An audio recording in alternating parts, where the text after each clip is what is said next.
एकादशी के दिन माघ का महीना हो, शुक्ल पक्ष की, जम के बोलिए एकादशी हो, प्रयास करना कि आप उद्यापन करें। भले 5, 10, 11, 12 जितनी एकादशी हो जाए, 26 हो जाए तो ज़्यादा अच्छी है, नहीं तो आप करें तो माघ महीने की शुक्ल पक्ष की एकादशी के दिन आप उद्यापन करें, प्रयासरत करें। का अगला वर्णन ध्यान से सुनिएगा।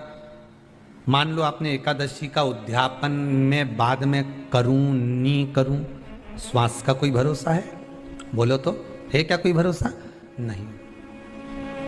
श्वास रुक जाएगी चलते चलते, क्षमा बुझ जाएगी जलते जलते, दम निकल जाएगा रोशनी का, क्या भरोसा है इस जिंदगी का। कोई भरोसा है कि आप 26 एकादशी पूरी कर पाओगे? जब 26 एकादशी पूर्ण हो जाए तब आप उद्यापन एक बार का जरूर करें।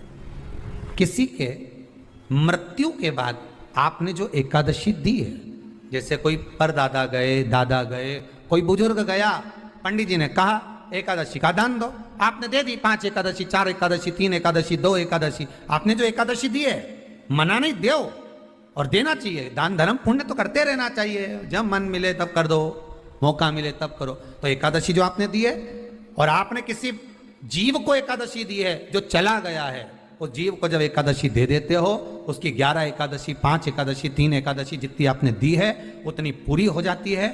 उसके बाद में एकादशी का एक व्रत नहीं रखना चाहिए, उसके बाद फिर अगला एकादशी का व्रत धारण करना चाहिए। वापिस फिर पुनः। तो क्या करोगे उस दिन?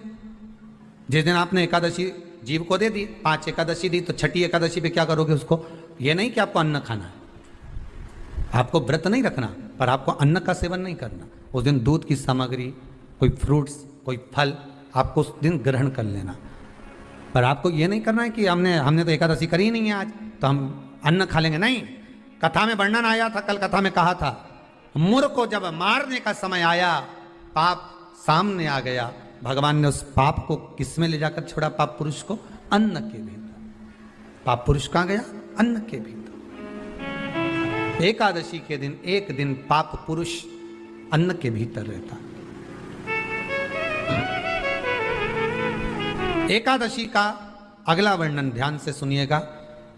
मान लो आपने एकादशी का उद्यापन में बाद में करूं नहीं करूं, श्वास का कोई भरोसा है? बोलो तो, है क्या कोई भरोसा? नहीं। कि आप 26 एकादशी पूरी कर पाओगे? नहीं। किसी ने देखा हो तो बात दूसरी। एक बार वो युधिष्ठिर के सामने कोई मांगने के लिए, एक दरवाजे पर कोई दान मांगने के लिए आ गया युधिष्ठिर के पास, और युधिष्ठिर ने कह दिया, महाराजा युधिष्ठिर बोले कल आकर ले जाना, कल आओ ले जाओ। भीम ने एक ढोल उठाया और बजाना प्रारंभ करा, और साहब बजाया कि सारे लोग इकट्ठे हो गए। सबने पूछा हुआ क्या भीम, कौन सी खुशी की बात है, बात क्या है? तो भीम बोले मेरे भैया ने काल को जीत लिया। काल को जीत लिया मतलब मेरे भैया बोले कि कल आ जाना, हम तुमको दान दे देंगे। मतलब मेरे भैया जानते हैं कि कल तक मरेंगे नहीं, प्राण नहीं छूटेगा, मतलब इन्हें काल को जीता। ये समझ वाली बात है।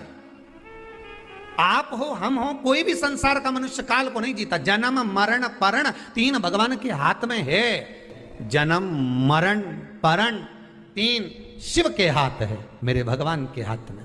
3 भगवान के पास में है, 3 वो भगवान के पास रहेगा। कोई कितना ही करे, ना आपका ना हमारा, क्या भरोसा है इस जिंदगी का। है कल नहीं, क्या भरोसा? तो फिर मान लो हमने 7 एकादशी का व्रत कर लिया और उद्यापन नहीं कर पाए, 26 का इंतजार कर रहे थे और उससे पहले निपट गए, तो फिर उद्यापन ऊपर करोगे? अरे बोलो तो सही, उद्यापन कहां करोगे? सारे व्रतों में केवल एक व्रत ऐसा होता है एकादशी का, जिसका उद्यापन पहली एकादशी पर भी कर सकते हो। सारे उद्यापन में केवल एक उद्यापन ऐसा होता है, सारे व्रतों में एक व्रत का उद्यापन ऐसा होता है, वो है एकादशी का, ये जरूरी नहीं कि 26 पूरी होगी तभी तुम करोगे, या तो पहली में ही कर लो या फिर 26 पूरी हो तब कर। पर उद्यापन अगर तुमको ऐसा लगे कि हाँ मैं अभी तो जीऊंगी हो, अभी तुम्हारा बाल भी धोला नहीं हुआ, तुमको ऐसा लगे तो अभी तो मैं तो बढ़िया, तो फिर भले मत करो। पर एकादशी का नियम कह रहा है, एकादशी का यहाँ 18 नियम में से एक नियम कह रहा है कि एकादशी का उद्यापन पहली एकादशी पर भी हो सकता है, पहली पर भी कर सकते हैं, तुम्हारा मन पड़े तब। क्यों?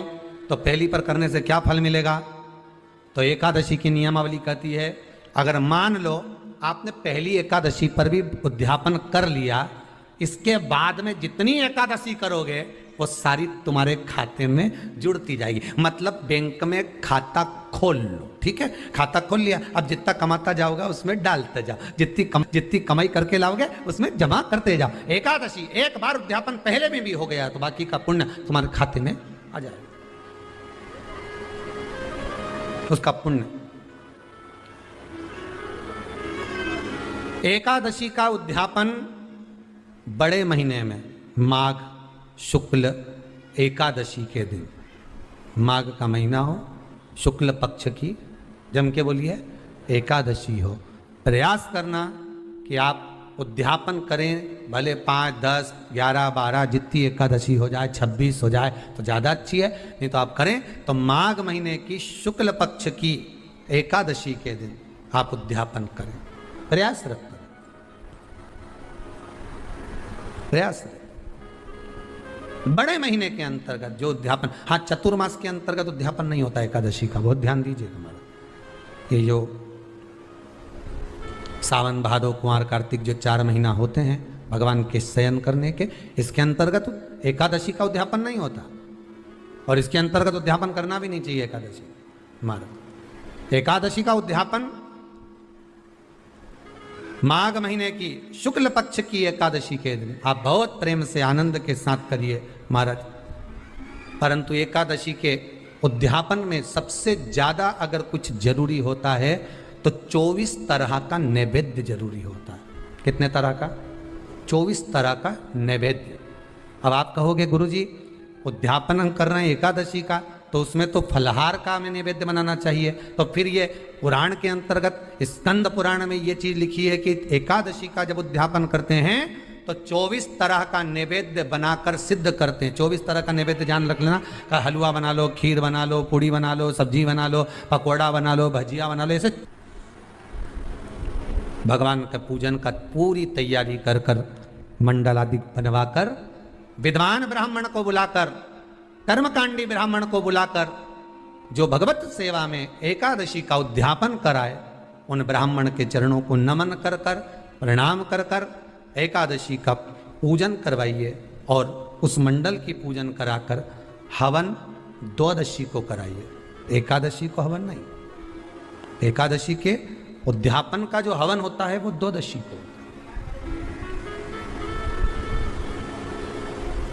एकादशी का उद्यापन द्वादशी को बड़े प्रेम से आप खूब आनंद से हवन पूजन कराओ। पूजन कराने के बाद, हवन कराने के बाद 26 जोड़े ब्राह्मणी के बुलाकर भोजन कराकर उनको भाव से जो आप समर्पित कर सकते हो, जितनी आपकी सामर्थ्यता हो, उस सामर्थ्यता के अनुसार आप दान धर्म पुण्य करो, आप उन्हें प्रदान करो। और बन सके तो एकादशी की रात्रि को भी जागरण करें, और द्वादशी के दिन जिस दिन हवन करें उसकी भी रात्रि को कुछ जागरण करें। जागरण का मतलब पहले भी कथा में कहा, प्रदोष की कथा में वर्णन किया था। हम ये नहीं कहते कि तुम पूरी रात जगो, हमारा तो निवेदन है 15 मिनट का करो, आधे घंटे का करो, 20 मिनट का करो, पर रात्रि के समय थोड़ी देर अगर एकादशी का उद्यापन कर रहे हो तो जागरण थोड़ी सी देर अवश्य करें। नहीं कर सकते अकेले बैठकर राम नाम जप लें, भजन कर ले, पर करो।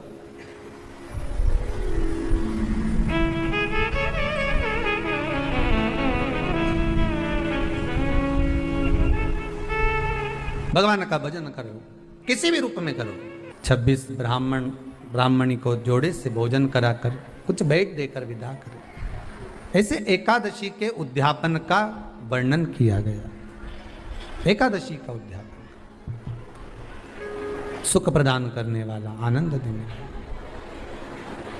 भगवत रस तत्व को संजोने वाला। महाराज शिव महापुराण की कथा में वर्णन आता है कि माता पार्वती जितने व्रतों को धारण करती हैं, माता जितने व्रतों को भगवान शिव के लिए जितने व्रत करती हैं माँ, सारे व्रत भगवान शंकर स्वीकार करते हैं। एक बात हमारे जीवन में आप उतार कर रखी है कि आप सोमवार का व्रत कर रहे हैं या मंगलवार का व्रत कर रहे हैं, बुधवार, गुरुवार, शुक्रवार, शनिवार, प्रदोष, एकादशी, जो भी व्रत धारण कर रहे हैं, जो भी व्रत आप अपने जीवन में उतार रहे हैं, कर रहे हैं, प्रयास करना कोई व्रत, कोई पूजन, कोई पाठ, कोई अनुष्ठान आप अपने लिए करो, दूसरों को बर्बाद करने के लिए नहीं। उसका ऐसा हो जाए मैं माता जी को चुनरी चढ़ाऊंगी, नहीं। उसका ऐसा हो जाए, उसका ऐसा हो जाए, नहीं नहीं, नहीं। आप अपने लिए करो ना। सर्वे भवन्तु सुखिनः। अगर आप व्रत कर भी रहे हो तो किसी के बुरा करने के लिए नहीं। अगर किसी के यहाँ जाकर आप पूछ भी रहे हो कि महाराज हमारे कहीं चले गए और कहा कि हम दुखी हैं, और कोई कह दे कि तुम तुम्हारे पड़ोसी से दुखी हो या तुम्हारे उनसे, तो उनके लिए हमें कुछ बुरा नहीं करना। आप अपना अच्छा कर